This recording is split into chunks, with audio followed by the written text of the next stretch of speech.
Welcome to all students. This is lecture number 3 of subject option research. अभी तक हम लोगों ने जो बात करी है वो बात करी है कि ओआर में हम लोग प्रॉब्लम को कैसे करते हैं फॉर्मुलेट, राइट। पहला स्टेप था कि कोई भी हमें प्रॉब्लम दी हुई है उसको हम लोगों को करना होता है फॉर्मुलेट इनटू ए मैथमेटिकल फॉर्म। इसका नाम होता है LPP, which means linear programming problem, right. अब दूसरा स्टेप ये है कि जो लोगों ने प्रॉब्लम को फॉर्मुलेट किया है उसको हम लोगों को सॉल्व करना है, यानी कि जो हमारा जो क्वेश्चंस है उसमें हम लोगों को ये निकालना है कि जो हमारा ऑब्जेक्टिव है वो फुलफिल हो रहा है या नहीं हो रहा है। तो हम लोग तभी चेक कर पाएंगे जब उसको हम लोग अप्लाई करेंगे into real life problem, right. तो सबसे पहले हम लोग क्या करते हैं कि जो भी हमें एक क्वेश्चन दिया हुआ है, पहला स्टेप उसको फॉर्मुलेट किया, second step to find out the solution of the given LPP by various method. उसमें से एक जो पहला मेथड है वो है हमारा graphical method, right. Graphical method आप में से जो बच्चे सीबीएसई बोर्ड के उन्होंने पढ़ा होगा अपने 12th में, जो लोग नहीं पढ़े हैं उनका रिवीजन हो जाएगा आज। स्टार्ट करने से पहले इसकी एक लिमिटेशंस है जो मैं आपको बताना चाहता हूँ। लिमिटेशन ये है कि जो ग्राफिकल मेथड है वो हमारा एप्लीकेबल है सिर्फ 2 वेरिएबल्स के लिए, ठीक है। ये इसकी ड्रॉबैक है। ग्राफिकल मेथड बहुत इजी है, बहुत सिंपल है, बहुत ही कम समय में आपको प्रॉब्लम का सॉल्यूशन मिल जाता है। बट इसकी लिमिटेशन यही है कि ये जो ग्राफिकल मेथड है this is valid only for 2 variables like x1 x2 xy like this. अगर हमारे पास 3 वेरिएबल हो जाएंगे x1 x2 x3 तो हम लोग ग्राफिकली इसको सॉल्व नहीं कर पाएंगे, राइट। ये बात आपको हमेशा याद रखनी है, ठीक। आप में से किसी बच्चे ने पहले ग्राफिकल मेथड पढ़ा है जो भी क्लास में है अभी?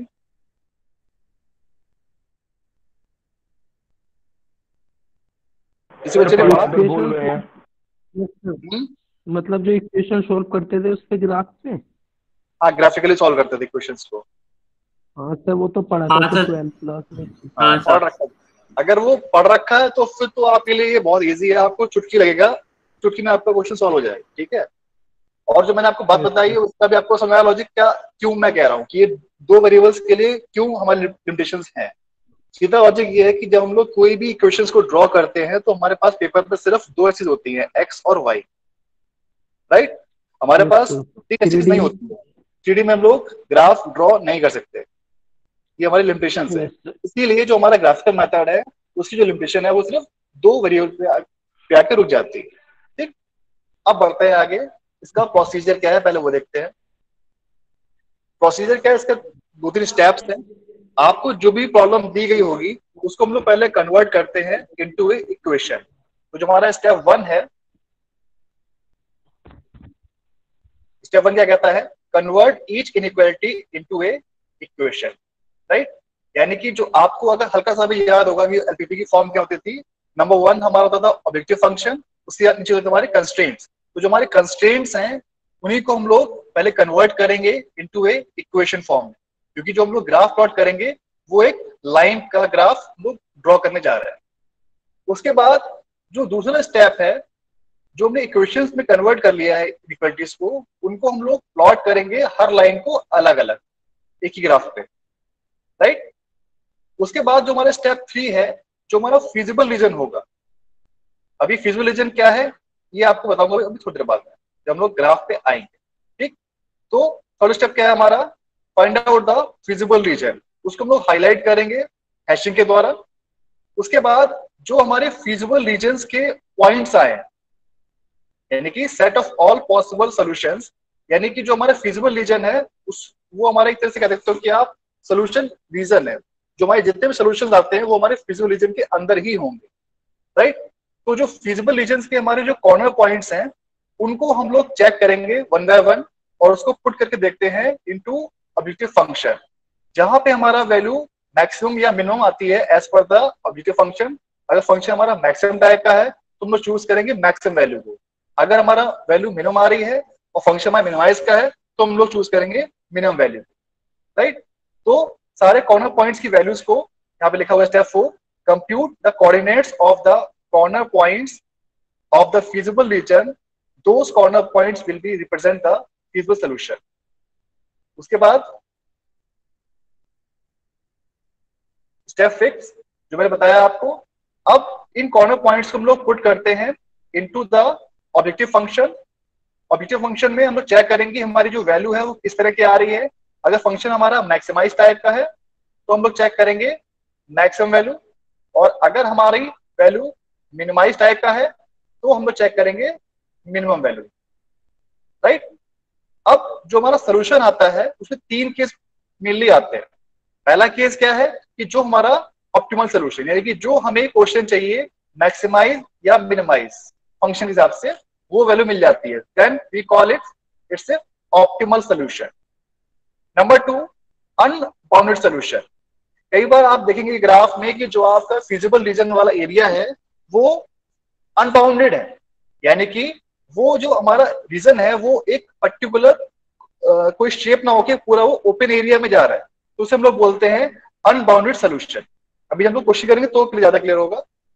और तीसरा जो हमारा केस बनता है वो बनता है हमारा इनकंसिस्टेंट सोल्यूशन, यानी कि it means solution of the problem does not exist, यानी कि जो हमारी सोल्यूशन रीजन है या कॉमन फिजिबल रीजन है वो हमें इसमें नहीं मिल पा रहा है, तो उसको हम लोग बोलते हैं this is possible when there is no common feasible region, right. ये 3 केस हमारे होते हैं इन एलपीपी।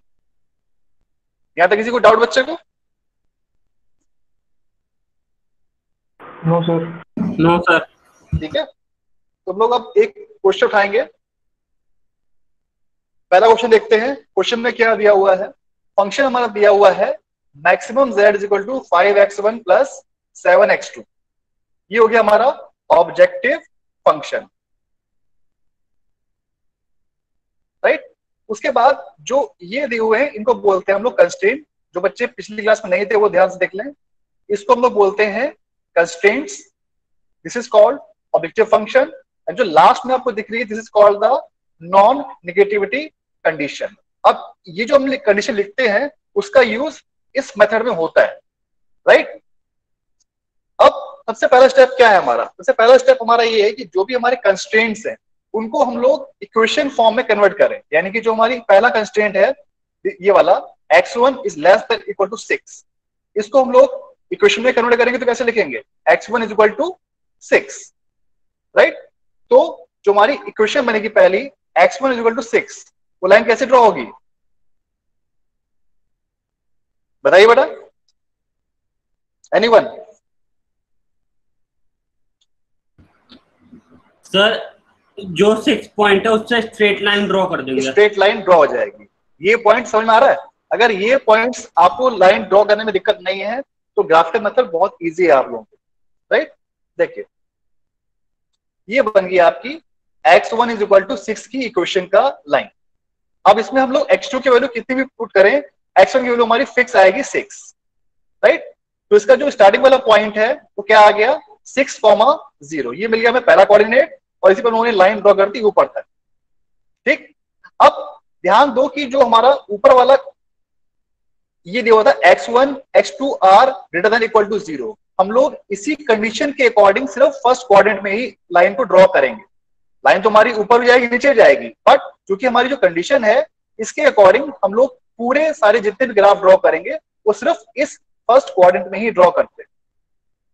ये बात ध्यान रखिएगा हमेशा के लिए, ठीक है।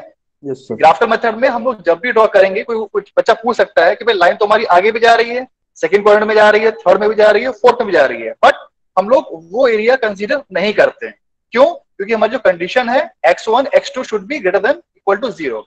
इसी वजह से हम लोग सिर्फ फर्स्ट क्वाड्रेंट में ही सारी लाइंस को कंसीडर करते हैं, राइट। तो हम लोगों ने देखा कि पहली लाइन हमारी क्या थी x1 less than equal to 6, इसको हमने कन्वर्ट किया into equation, x1 is equal to 6 बन गई, right.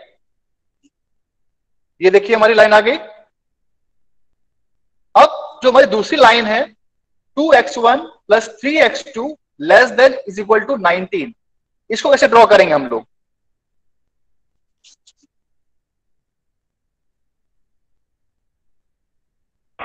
Sir 2x1 plus 3x2 is equal to 19 की लाइन ड्रॉ कर लेंगे और उसके बाद जो कम वाला रीजन होगा जो उसे सेटिस्फाई कर रहा होगा सिचुएशन को उसे शेड कर लेंगे। कैसे फिर से बताना, फिर से बोलो। Sir 2x1 plus 3x2 is equal to 19 वाली लाइन को प्लॉट करके ड्रॉ कर लेंगे।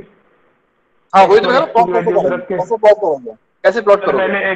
पहले x1 को 0 रखो, x2 की वैल्यू आ जाएगी, x2 को 0 रखो, x1 की वैल्यू आ जाएगी, दो कोऑर्डिनेट आ गए, दोनों कोऑर्डिनेट से स्ट्रेट लाइन ड्रॉ बिल्कुल कर लो। एग्जैक्टली, बिल्कुल एग्जैक्टली, मैं यही सुनना चाह रहा था। गुड। तो हम लोग क्या करते हैं, जब भी हम लोगों को कोई भी लाइन ड्रॉ करनी होती है तो हम लोगों को मिनिमम 2 पॉइंट चाहिए होते हैं कोई भी लाइन ड्रॉ करने के लिए, राइट? तो हम लोग क्या करेंगे, चलिए, क्या स्क्रीन नहीं आ रही सर। स्क्रीन नहीं आ रही है? एक काम करो, जो मेरी ये वाली स्क्रीन है इस पे पिन करो। सर नहीं आ रही। ये स्क्रीन गायब हो गई आपकी। हाँ सर, MIT का लोगो आ रहा है सर उसको पिन करने के बाद।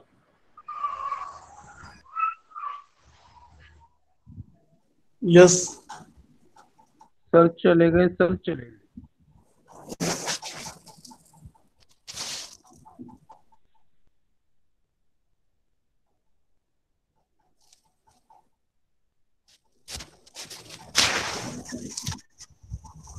प्रेजेंटेशन कौन देगा भाई?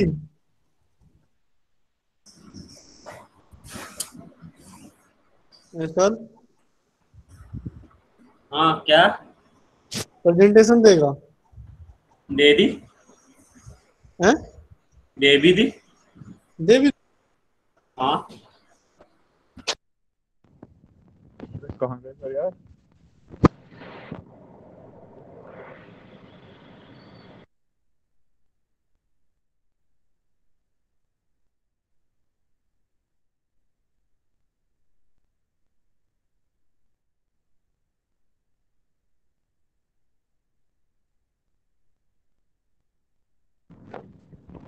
सर आवाज नहीं आ रही है आपकी।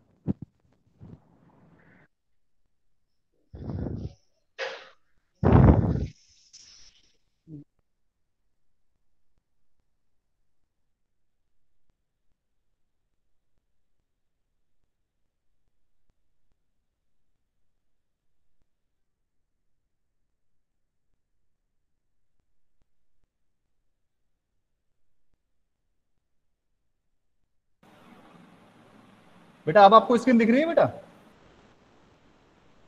Yes sir. Yes sir. अब दिख रही है? चलिए स्टार्ट करते हैं यस बच्चों। सर। हाँ सर अब आ गया। ठीक है, तो ये हो गई थी हमारी पहली लाइन ड्रॉ हो गई थी, x1 इज इक्वल टू 6। ठीक, अब जैसे बताया 100 मैंने कि जो हमारी सेकंड इक्वेशन है 2x1 plus 3x2 is equal to 19, इसके लिए हम लोगों को 2 पॉइंट चाहिए होंगे। तो उसके लिए हम लोग क्या करेंगे, पहले हम लोग x2 को 0 कर देंगे तो हमें मिल जाएगा x1 इज इक्वल टू 19/2। बस हमारी है। अगली बार हम लोग क्या करेंगे, x2 को 0 कर देंगे तो हमारे क्या आ जाएगी वैल्यू, x1 की मिल जाएगी 19/2। नेक्स्ट हम लोग करेंगे x1 को 0 तो मिल जाएगी हमें x2 की वैल्यू 19/3। इस तरह हमें कोई भी लाइन ड्रॉ करने के लिए एटलीस्ट 2 पॉइंट रिक्वायर्ड होते हैं, राइट?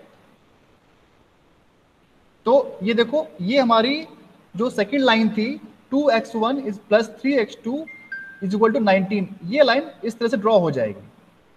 ठीक है, इसमें मैं आपको एक चीज बताना भूल गया, जैसे जो हमारा कंस्ट्रेंट होता है लेस देन और ग्रेटर देन, तो अगर हमारा जो सिंबल ग्रेटर देन का है तो हम लोग लाइन के राइट में जाएंगे, अगर सिंबल हमारा लेस देन टाइप का है तो हम लोग लाइन के लेफ्ट में जाएंगे, यानी कि जो हमारा लाइन का लेफ्ट वाला एरिया है, जैसे ऊपर लाइन देख लो आप, यानी कि जो हमारी फर्स्ट इक्वेशन थी x1 इज इक्वल टू 6, इसमें हमारा कंस्ट्रेंट किस टाइप का है, लेस देन टाइप का है, तो हम लोग किस तरफ जाएंगे, लाइन के लेफ्ट में। अगर हमारा सिंबल ग्रेटर देन का होता तो हम लोग जाते लाइन के राइट में।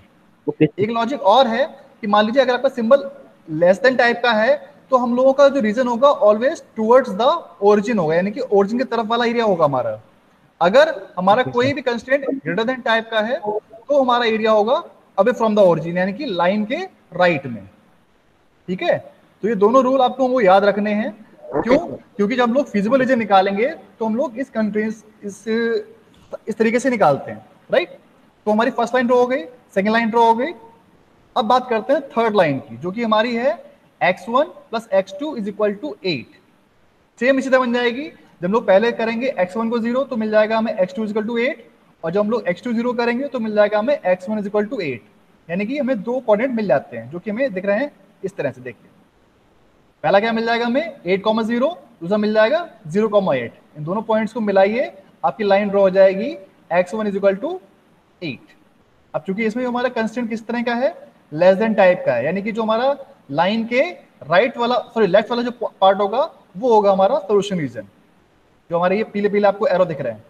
ठीक है, अब आपने तीनों लाइंस ड्रॉ कर ली हैं, x1 first constraint, second constraint और थर्ड कंस्ट्रेंट। अब आपके पास तीनों कंस्ट्रेंट आ चुके हैं, यानी कि अब आप फिजिबल रीजन फाइंड कर सकते हैं। अब जैसे मैंने आपको क्या करके दिखाया कि आपको अलग अलग ग्राफ पे अलग अलग लाइंस ड्रॉ करके दिखाई हैं, बट आप लोगों को क्या करना है, ये सारी लाइंस एक ही ग्राफ पेपर पे ड्रॉ करनी होती हैं, कुछ इस तरह से। ठीक है, अब ध्यान दो कि जो मैंने कंस्ट्रेंट, जो हमारे पीले पीले ये एरो थे, इसको हम लोग पेंसिल से हैशिंग कर देंगे इस तरह से, पेंसिल से या पेन से जिससे भी बनाओगे तो ये हमें दिख जाएगा कि this is the common region of all these lines. ठीक है भाई, यस सर। तो ये जो हमारा एरिया आ गया जो मैंने अभी पॉइंट आउट किया है, this is the common region of all these lines. ठीक है, इस रीजन को हम लोग बोलते हैं फीजिबल रीजन। ठीक है, अब इस पॉइंट में आप कहीं भी कोई भी पॉइंट पिक करके देखो तो वो आपका जो ऑब्जेक्टिव फंक्शन होगा उसको सेटिस्फाई करेगा। राइट, तो हमें ये समझ में आ गया this is solution region is the feasible, क्योंकि हमारा जो कंस्ट्रेंट क्या बोलते हैं कि x1 is greater than equal to 0, x2 is greater than equal to 0, उसको फुलफिल कर रहा है। That's why we will call it feasible solution region. अगर ये फुलफिल ना करता तो हम लोग बोलते हैं इसको अनफीजिबल, जो कि इसको फुलफिल कर रहा है इसलिए इसको बोलेंगे हम लोग फीजिबल सोल्यूशन रीजन। अब अगला स्टेप मैंने क्या बताया था कि जो हमारा फीजिबल रीजन आ जाता है उसके जो कॉर्नर पॉइंट्स हैं, जैसे कि मान लीजिए एक ये वाला पॉइंट हो गया, एक ये वाला पॉइंट हो गया, एक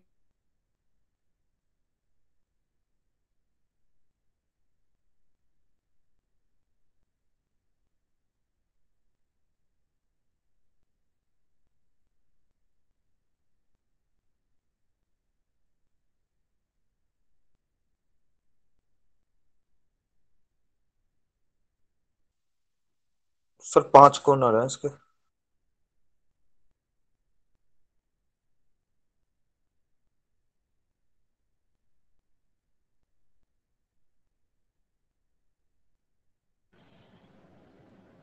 तो फिर आवाज चली गई आपकी।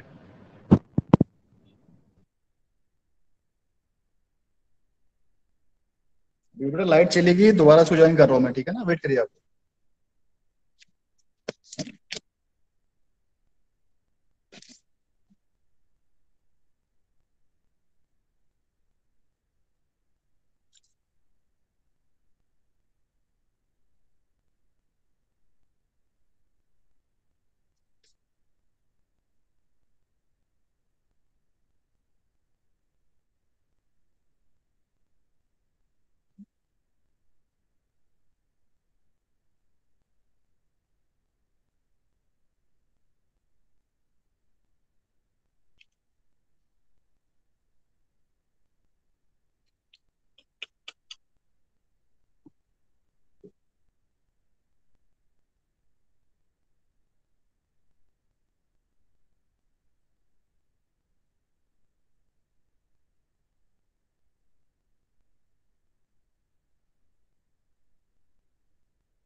अब बेटा आपको स्क्रीन दिख रही है?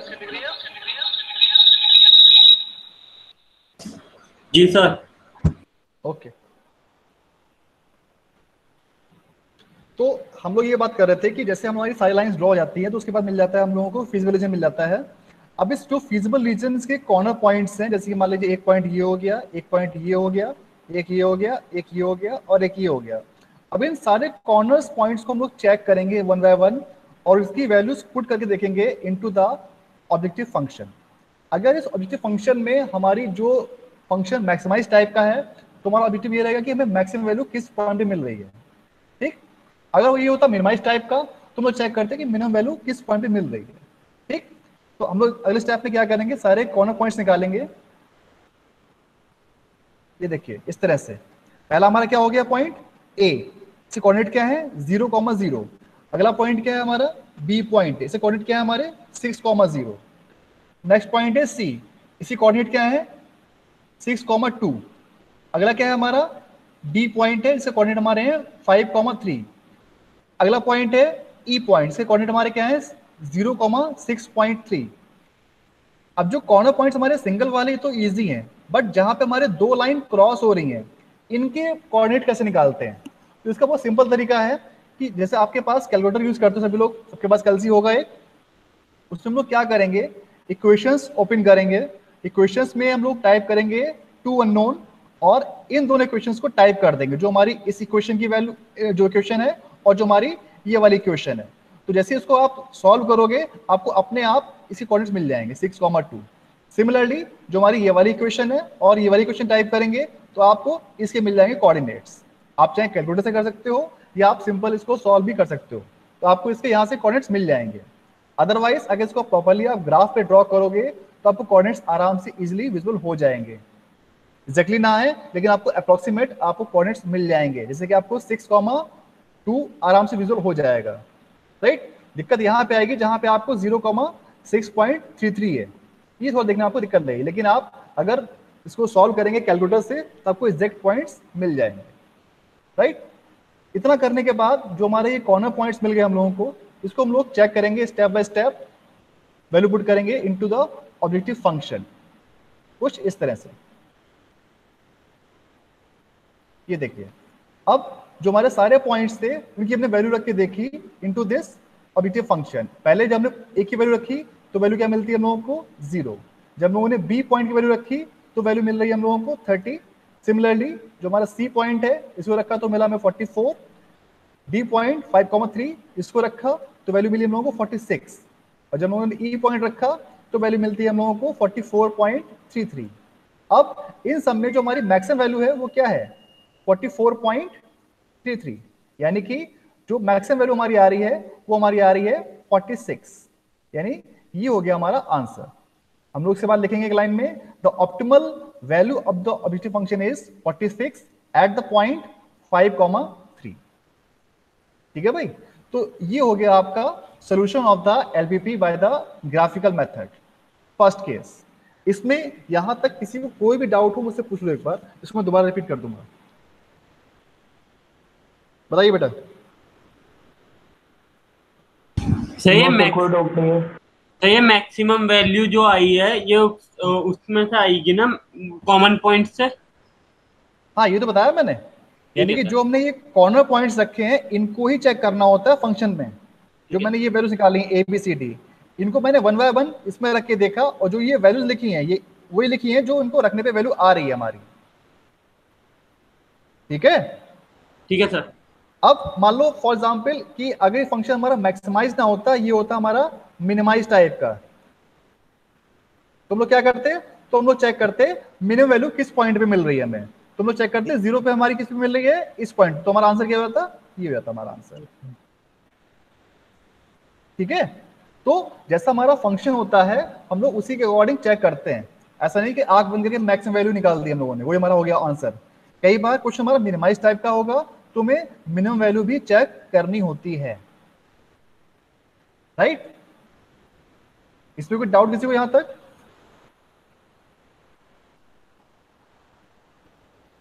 कोई पॉइंट रिपीट करना है क्या?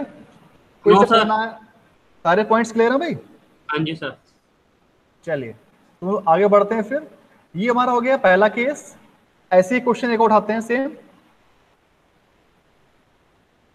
अब इसको आपको जरा एक बार ट्राई करिएगा कि अपने आप सॉल्व करने की, ठीक है ना।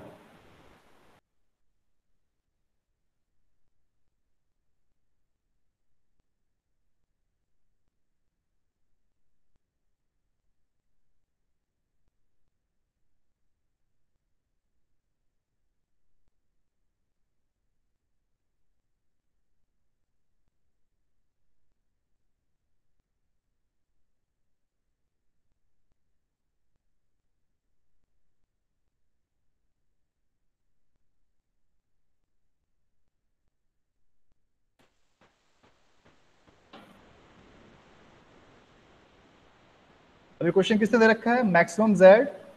मेरी आवाज आ रही है बेटा? आ रही है जी सर। हाँ, तो ये जो फंक्शन दिया हुआ है, ये दिया हुआ है मैक्सिमम जेड टाइप का 3p1 प्लस 5p2। पहला कंस्ट्रेंट क्या है, p1 less than 4, p2 less than 6। तीसरा क्या है, 3p1 2p2 लेस देन 18। और ये लास्ट में जो ग्रीन कलर से है, this is the non negativity restriction. तो उसको आप लोग सभी लोग ट्राई करिए कॉपी पे, ठीक है। आपको मैं थोड़ा टाइम दे रहा हूं, इसको ड्रॉ करिए, बहुत सिंपल सी लाइंस हैं, ठीक है। तो ड्रॉ करके बताइए कि इसका आंसर क्या आ रहा है। और जिसका आंसर आ जाए मुझे व्हाट्सअप कर दे, सिर्फ ग्राफ ड्रॉ करके।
जो सिंपल सिंपल लाइंस हैं ड्रॉ हो गई होंगी आई थिंक।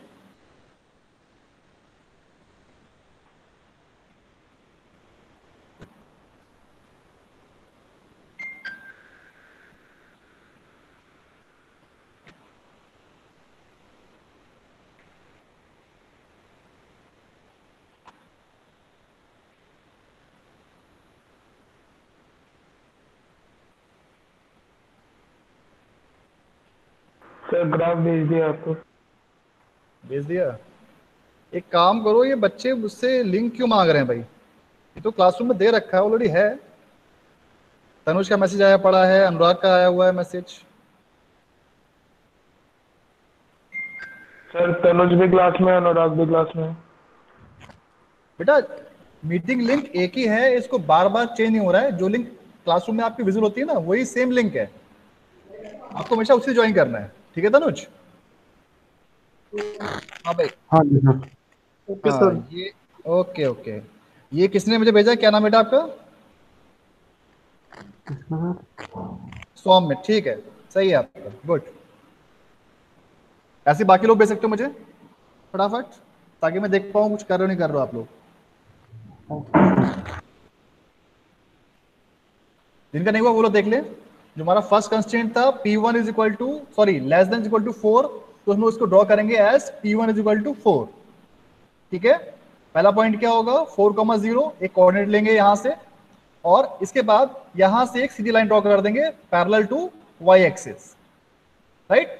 अब कंस्ट्रेंट किस टाइप का हमारा है, कंस्ट्रेंट हमारा है लेस देन टाइप, यानी कि जो हमारा फिजिबल रीजन होगा किस तरफ होगा, लाइन के लेफ्ट में, towards the origin. Clear?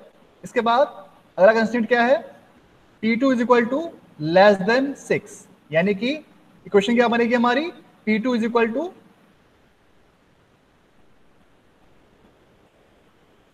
P2 is equal to 6। तो क्या आ जाएगा, एक लाइन आपकी आएगी इस तरह से हॉरिजॉन्टल, ठीक है। तो ये बन जाएगी आपकी सेकंड कंस्ट्रेंट। अब इसमें हमारा जो सिंबल है किस तरह का है, सिंबल हमारा है लेस देन टाइप का। तो हमारा जो फिजिकल रीजन किस तरफ आएगा, टुवर्ड्स द ओरिजिन, यानी कि ओरिजिन की तरफ, यानी कि लाइन के नीचे, ठीक है। अब जो बचता है हमारा थर्ड जो पॉइंट है वो क्या है, 3P1 plus 2P2 less than equal to 18। इसके लिए वही करूंगा मैं, पहले कर दूंगा P2 को 0, तो मुझे क्या मिल जाएगा, P1 इज इक्वल टू 6, यानी कि 6,0 पहला पॉइंट। अगली बार क्या करूंगा मैं, P1 को 0 कर दूंगा, तो मुझे मिल जाएगा P2 इज इक्वल टू 9, यानी कि हमारा बन जाएगा कोऑर्डिनेट 0,9।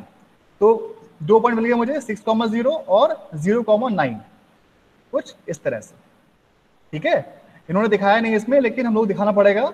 6,0 हमारा यहाँ पे आ रहा है और 0,9 हमारा कुछ यहाँ पे कहीं पे आएगा, 0,9, ठीक है। अब चूंकि इसका भी हमारा सिंबल किस टाइप का है, लेस देन टाइप का है, तो हम लोग क्या करेंगे, जो फिजिबल रीजन होगा वो हमारा टुवर्ड्स द ओरिजिन होगा, यानी कि लाइन के लेफ्ट में, ठीक। अब जो हमारा कॉमन रीजन सर बना एक वो चीज क्या पूछनी है। हाँ पूछो। सर मैंने जो ग्राफ बनाया है उसमें P1 को ना y एक्सिस पे ले लिया और P2 को इस पे x एक्सिस पे, तो सर गलत होगा? गलत नहीं होगा, आपका उल्टा आ जाएगा आंसर, मतलब जो आपके ग्राफ बनेंगे वो उल्टे बन जाएंगे सारे। हाँ सर। सर आंसर 36 है क्या? एक मिनट, मुझे भी याद नहीं, देखना पड़ेगा। लेकिन आप कोशिश मतलब यही करो कि जो आपका x है वो हमेशा इस वाले पे लो, ठीक है, और जो हमारा y है वो हमेशा इस पे आए। ऐसे ही जो हमारा यहाँ पे x1 होगा तो यहाँ पे ड्रॉ होगा, चाहे हमारा x1 हो चाहे P1 हो, कुछ भी हो, वो हमें ड्रॉ करना होता है हमेशा x एक्सिस पे। और जो हमारा अगला वेरिएबल है उसको हमसे ड्रॉ करिए आप हमेशा y एक्सिस पे, तो कभी आपको कंफ्यूजन नहीं होगा। ठीक है सर, बस मेरा सर वही कंफ्यूजन रहा, वरना मैंने कोई सर सही करा है। कोई नहीं, मुझे व्हाट्सअप कर दो आप जो करा आपने, ठीक है। सर कर दिया मैंने। ठीक ठीक। ओके। तो अब हम लोगों ने कॉमन रीजन बना लिया हमारा, ये बन चुका हमारा कॉमन फिजिकलिज्म। इसके बाद हम लोग क्या करेंगे, जो हमारे कॉर्नर पॉइंट्स हैं, यानी कि एक हमारा पॉइंट्स ये मिल गया, उसके बाद ये मिल गया, एक ये मिल गया, ये और ये। आपको मैंने तरीका बता दिया कि सॉल्व कैसे करते हैं, यानी इन दोनों इक्वेशंस को सॉल्व कर लो तो आपको इसके मिल जाएंगे कोऑर्डिनेट इस पॉइंट के। सिमिलरली इस लाइन और इस लाइन को सॉल्व कर लीजिए तो मिल जाएंगे आपको इन पॉइंट के कोऑर्डिनेट्स। चाहे आप कैलकुलेटर से कर लो या इसको आप चाहो आप मैनुअली भी कर सकते हो, बहुत ईजी है। अगला स्टेप क्या है, ये मिल गया हमारे कॉमन फिजिबल रीजन। इसके बाद में सारे पॉइंट्स चेक किए, आंसर हमारा क्या आया, 36। प्रोसीजर वही है जो हमारे कॉर्नर पॉइंट्स थे, हर पॉइंट पे हम लोगों ने वैल्यू को रख के देखा है इनटू द ऑब्जेक्टिव फंक्शन, ठीक है। पहले ए को रखा है इसमें, फिर हमने जो है बी को रखा है इसमें, फिर हमने सी को रखा है इसमें, फिर डी को और फिर ई को। इनकी जो वैल्यूज आएंगी वो हमारी आएंगी 0, 12, 27, 36 और 30। तो जो हमारी मैक्सिमम वैल्यू क्या दिख रही है हम लोगों को, 36, वो जाएगा हमारा आंसर। ये दोनों कहां से मैच हुआ भाई? सर सही है। सर मेरा वो आपका सही, वेरी गुड वेरी गुड। जिन लोगों का हो रहा है बहुत अच्छी बात है।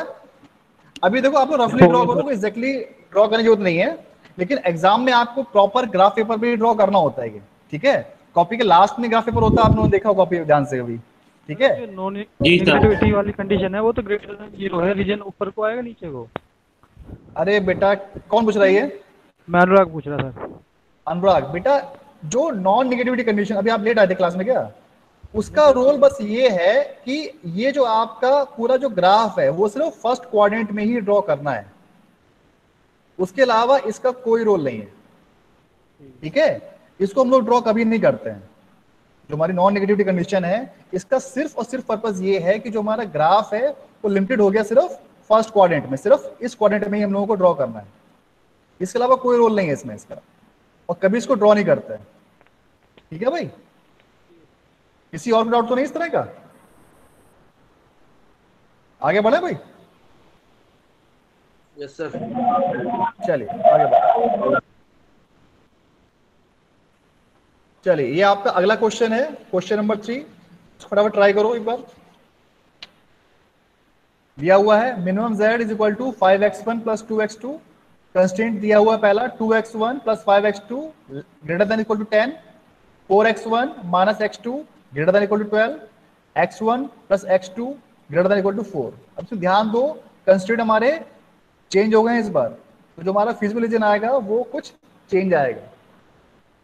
एक बार ट्राई करो, फिर मैं कराता हूँ इसको एक बार।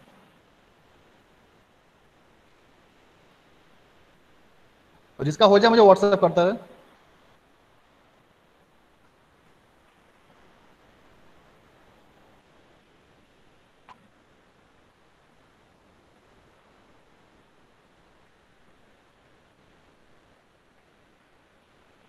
शिवांश तुम्हारा आंसर सही आया था? Yes sir. आंसर सेम आएगा, ठीक है ना? आपका ग्राफ उल्टा हो जाएगा और कुछ नहीं होगा इसमें।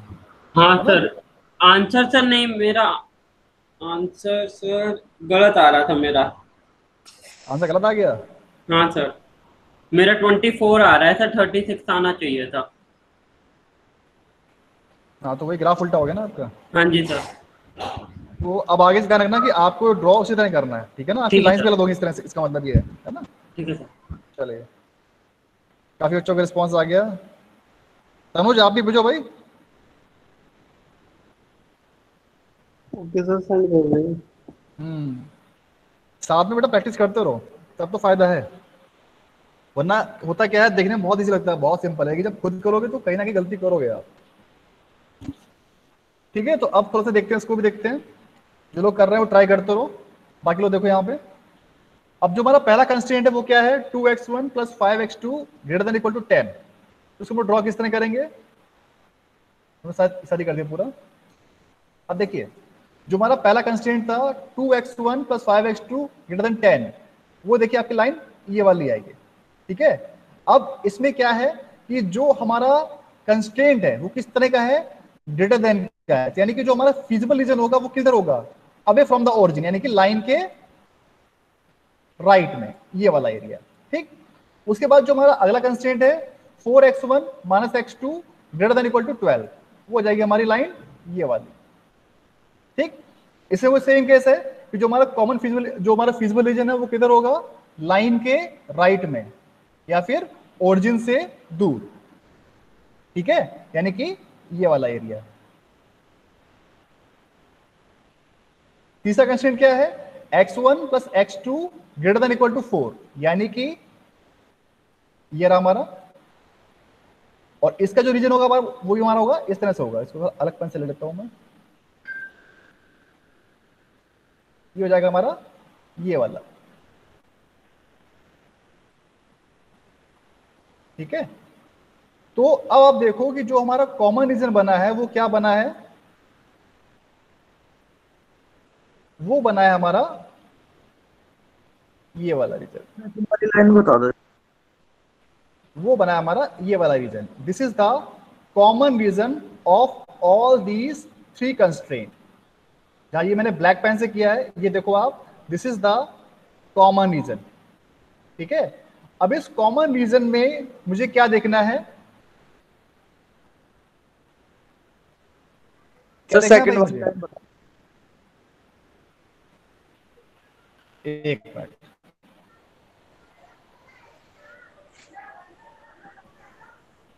हाँ जी, जो पहली हमारी लाइन थी वो क्या थी? 2x1 plus 5x2 greater than equal to 10, ठीक है? तो लाइन ये हो गई। अब चूंकि हमारा इसमें कंस्ट्रेंट किस तरह का था? कंस्ट्रेंट हमारा था ग्रेटर देन टाइप का, तो यानी क्या हो जाएगा हमारा जो कॉमन रीजन, जो फिजिबल रीजन आएगा वो आएगा हमारा लाइंस के राइट में, यानी कि इधर ओरिजिन से दूर। Yes sir. मैं दो चीजें बोलता हूं हमेशा, लाइन के लेफ्ट या राइट, या फिर ओरिजिन देख लो आप, ओरिजिन से, ओरिजिन की तरफ या ओरिजिन से दूर। अब चूंकि हमारा कंस्ट्रेंट ग्रेटर देन टाइप का है तो कैसी होगी हमारी? ओरिजिन से दूर, यानी कि लाइन के राइट में।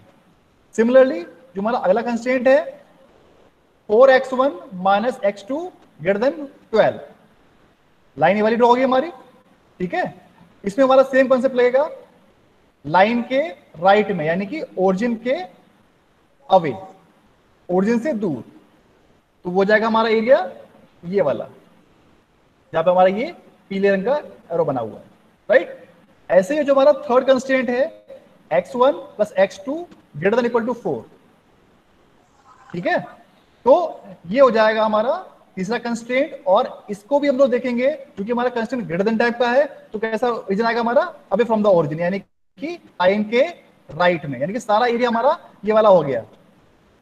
अब चूंकि ये केस कौन सा बना, ये हमारा बना अनबाउंडेड केस।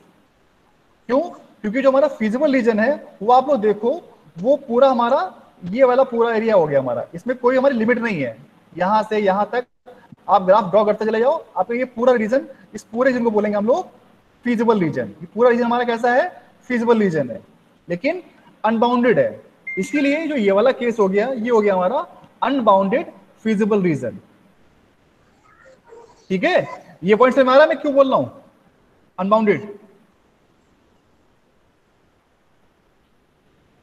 जी सर। ठीक है ना, क्योंकि जो हमारा फिजिबल रीजन आया है वो हमारा पूरा पूरा ये रीजन है, पूरा इस पूरे को बोलेंगे हम लोग फिजिबल रीजन। और ये कैसा है हमारा, अनबाउंडेड, कोई लिमिट नहीं है कि कहां पे खत्म होगा। बट इसका हम लोग सोल्यूशन निकाल सकते हैं। कैसे? क्योंकि जो हमारी वैल्यू पूछ रहा है वो पूछ रहा है मिनिमम वैल्यू। अगर यहाँ पे होता मैक्सिमम वैल्यू, ठीक है, तो हम लोग थोड़ा सा फंस जाते, क्योंकि हमारा कह रहा है कि मिनिमम वैल्यू क्या पूछ रहा है, तो हम लोग मिनिमम वैल्यू चेक करेंगे जो इसके कॉर्नर पॉइंट्स हैं, यहां पर और यहां पर, राइट।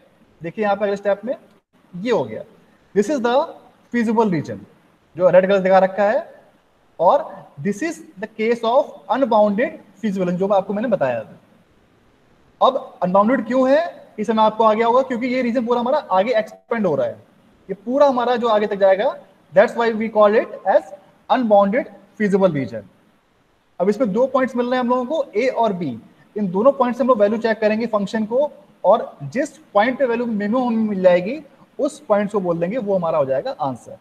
चेक करते हैं, दो पॉइंट्स हैं ए और बी। ए पे वैल्यू हमारी आ रही है 191/11 अप्रॉक्स 17.364, और जो बी पॉइंट है उससे हमारी वैल्यू आ रही है 25, यानी कि अप्रोक्सीमेटली आंसर हमारा हो जाएगा, क्या हो जाएगा हमारा आंसर, हो जाएगा हमारा ए पॉइंट। क्यों? क्योंकि फंक्शन हमारा किस टाइप का है, यहां पे उन्होंने गलत लिख दिया है, यहां फंक्शन हमारा है मिनिमाइज टाइप का, ठीक है। तो हमारा जो आंसर आएगा वो आ जाएगा हमारा 17.364, यानी कि आंसर इज दिस।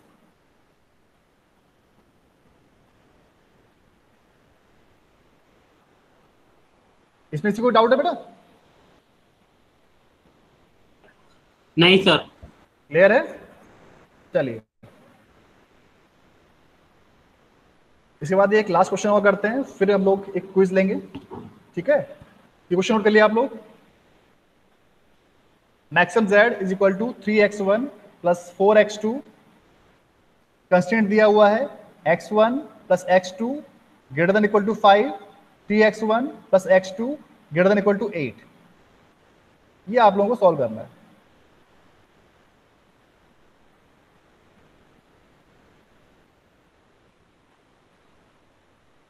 अब मैं क्विज दे रहा हूं, उसको ट्राई करते रहिए आप लोग।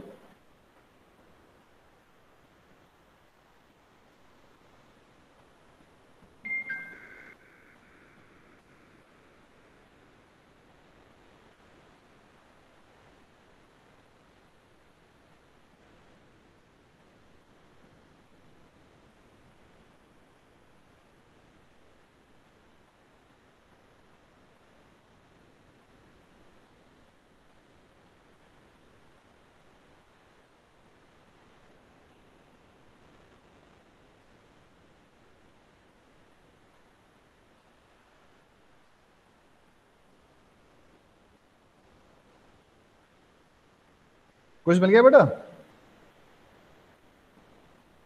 नो सर, अभी नहीं मिला। अभी नहीं मिला? रिफ्रेश करो एक बार। आ गया सर। आ गया? टोटल 4 क्विज हैं, ठीक है, इसको करते रहिए।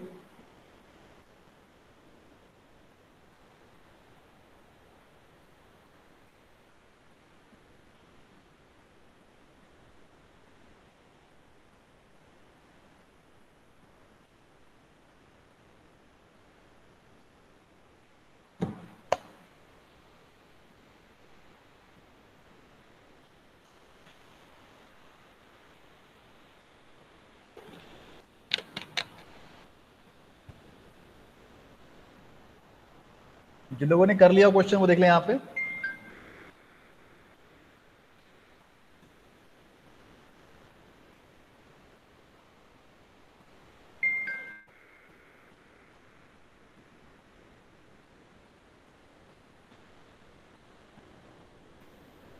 गुड।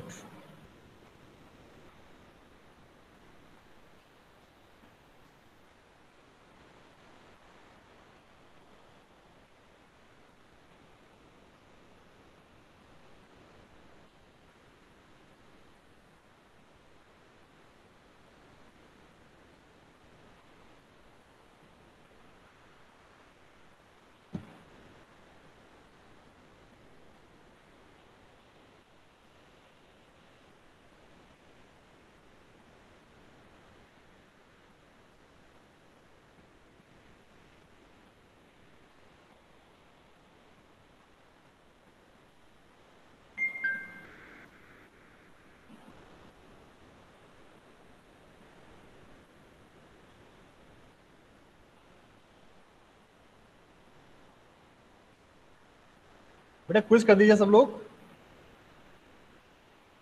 सिर्फ 4 लोगों ने 5 लोगों ने रिप्लाई किया अभी तक। ठीक है।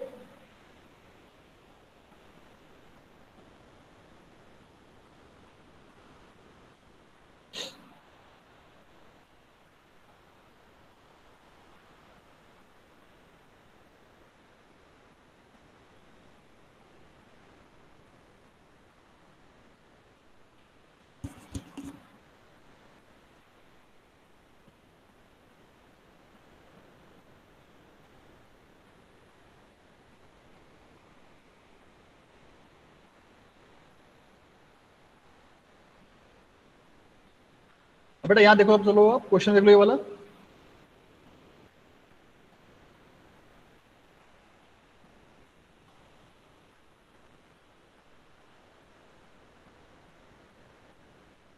सौम्य और शिवा, यस सर। क्वेश्चन किया आप लोगों ने सॉल्व? सर कर रहा हूँ। अच्छा देख लो यहाँ पे, ये भी आपका जो केस आएगा ये आ जाएगा केस आपका अनबाउंडेड सोल्यूशन आ जाएगा इसमें। क्यों? सेम हम लोग जब ड्रॉ करेंगे तो हमारा जो रीजन आएगा वो रीजन हमारा आएगा ये वाला। ठीक है। बट इसमें पूछ रहा है हमारा मैक्सिमम वैल्यू। ठीक है।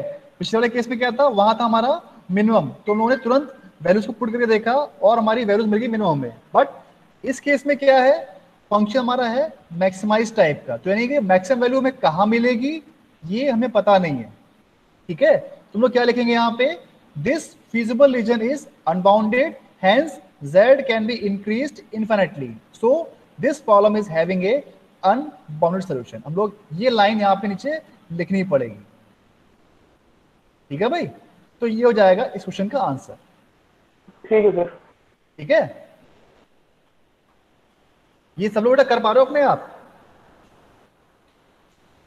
जो बाकी लोग हैं वो बेटा वो भी कर रहे हैं, है ना? सब लोग करो तो तब तो फायदा साथ में करने का। ठीक है, चलिए अभी लास्ट क्वेश्चन मैं दे रहा हूं आज का, इसको ट्राई करिए एक बार, 2 मिनट फिर मैं आगे बढ़ता हूं।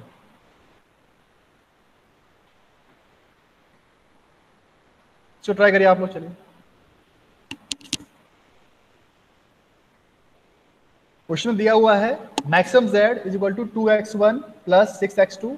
कंस्टेंट दो दिए हुए हैं, पहला है 4x1 plus 3x2 less then 12, दूसरा है 2x1 plus x2 greater than equal to 8, और ये लास्ट में हमारा है नॉन नेगेटिव कंडीशन दी हुई है x1 x2 should B positive. जिसका हो जाए प्लीज मुझे व्हाट्सएप कर दिए।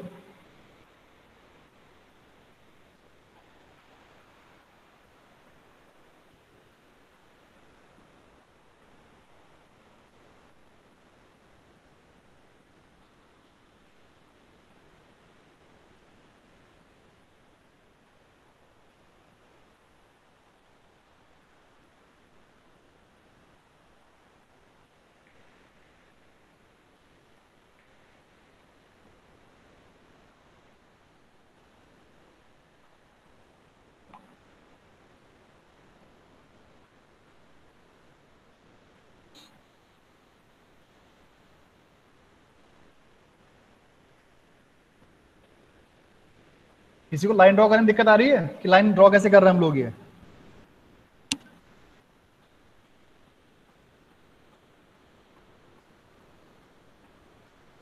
क्यों भाई class? Yes sir, line draw करने में प्रॉब्लम आ रही है सर। हाँ मैं ये चाह रहा था। किसको आ रही है? तनुज? Yes sir. बेटा क्या दिक्कत आ रही है? और वो पता नहीं चल रहा है कौन कहाँ पे लाइन ड्रॉ करनी है, कैसे पॉइंट की। कैसे ड्रॉ करनी है? ठीक है चलो मैं फिर से बता रहा हूँ एक बार। अब देखो जैसे हमारे पास जो पहला कंस्ट्रेंट है, जिन लोगों को भी दिक्कत है वो भी ध्यान से देख लो एक बार यहाँ पे। अब जो हमारा पहला जो एक तरह से इनइक्वलिटी है वो क्या दे रखी है? 4x1 + 3x2 <= 12। तो मैंने बताया था स्टार्टिंग में पहला स्टेप क्या होता है, इसको हम लोग कन्वर्ट करेंगे इनटू ए इक्वेशन। तो इक्वेशन क्या बन जाएगी? 4x1 + 3x2 = 12। ठीक है तनुज? अपना माइक खोल लो बेटा तनुज, माइक खोल रखो। ठीक, अब पहला स्टेप क्या है, हम लोग क्या करेंगे इसमें x2 को कर देंगे 0 कर देंगे पुट। तो वैल्यू क्या मिलेगी हमें? x1 की 3। ठीक है, ये बात सुन आ रही है? x2 0 किया तो x1 क्या मिल जाएगा? x1 = 12/4 यानी कि 3,0। ये मिल गया हमें पहला पॉइंट। अगली बार क्या करेंगे हम लोग? 0 कर देंगे, x1 0 कर देंगे तो मिल जाएगा हमें, क्या मिल जाएगा? x2 = 12/3 यानी कि 4। तो क्या मिल जाएगा? 0,4। राइट, ये 2 पॉइंट्स मिल गए हमें। अब इसके बाद ध्यान दो, आपको एक लाइन ड्रॉ करनी है जो इसके कोऑर्डिनेट हमारे क्या है? 3,0 और 4,0। तो मैंने क्या करा? 1 2 3 1 2 3, 4। तो जो पहला पॉइंट हमारा क्या है? 3,0। तो मैंने उसको यहाँ पे ले लिया। ये क्या हो जाएगा हमारा? ये पॉइंट हो जाएगा हमारा यहाँ वाला 3,0। ठीक है, तो एक पॉइंट मेरा यहाँ पे आ गया। दूसरा पॉइंट क्या है? 0,4 1 2 3 4। दूसरा पॉइंट मिल गया, यहाँ मिल गया मुझे। तो इन दोनों पॉइंट्स को मैंने जब मिला दिया तो मेरी लाइन बन गई ये वाली, 4x1 + 3x2 = 12। इस तरह लाइन ड्रॉ करनी है बेटा। Okay sir.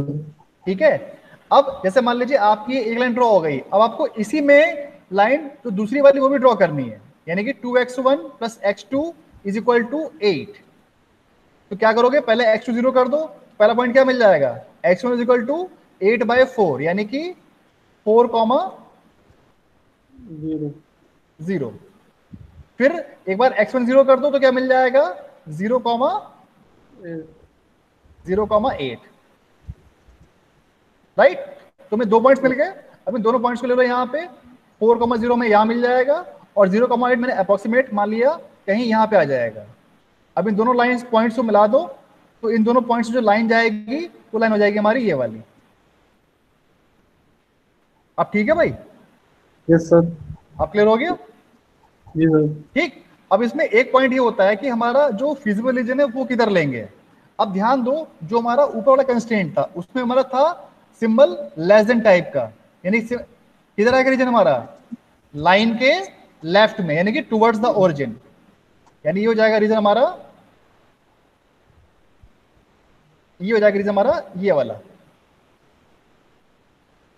ठीक है भाई? Yes sir. अब जो दूसरा वाला कंस्ट्रेंट है वो है 2x1 x2 > यानी कि away from the origin, line के राइट में।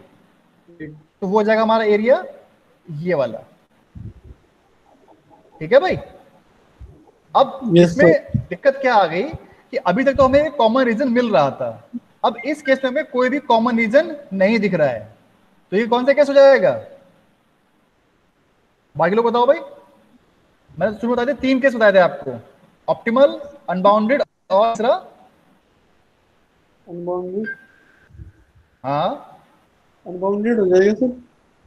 अनबाउंडेड नहीं होगा ये आपका तीसरा केस हो जाएगा बेटा। This is the case of infeasible solution. इसमें आपको कोई भी कॉमन रीजन नहीं मिल रहा है। हाँ, इसमें कोई रीजन नहीं मिलेगा आपको। क्यों? क्योंकि जो पहला कंस्ट्रेंट है वो कह रहा है कि हमारा फिजिबल रीजन किधर है? नीचे इधर है। और जो दूसरा वाला है वो क्या बोल रहा है? रीजन हमारा इस तरफ है। यानी कि कॉमन रीजन मिला ही नहीं हमें।